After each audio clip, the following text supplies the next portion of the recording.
AK Yadav Films present.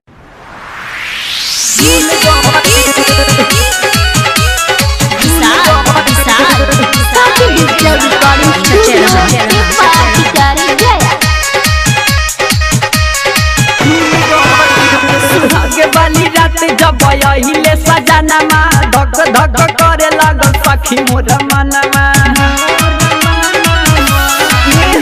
सुहाग वाली रात जब अहिले सजनमा धक धक करत रहे सखी मोर मनमा।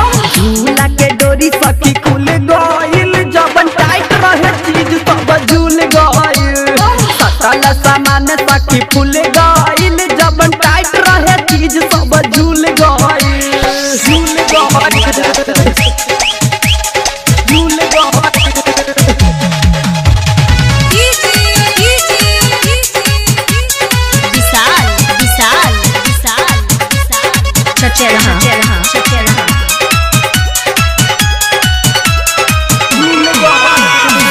रखले रही जोगा के ये सखी हम 16 बरिस से जब सैया खूब छछनैले धरी पकड़ के अमी सके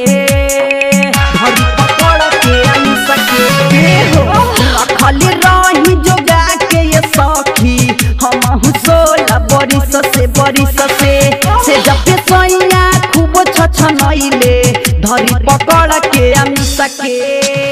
चढ़ल जवानी माटी मिल गइल जबन टाइट रहे चीज सब झूल गइल।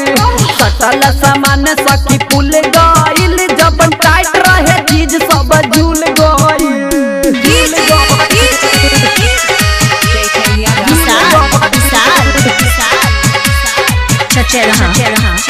Mobile number 9931069574। छोटे छोटे निमुआ हमरो बढ़ के भइल पपीता खुली गइले मुँह घोंघा के जब डालले एक बीता। छोटे छोटे निमुआ हमरो बढ़ के भइल पपीता खुली गइले मुँह घोंघा के जब डालले एक बीता।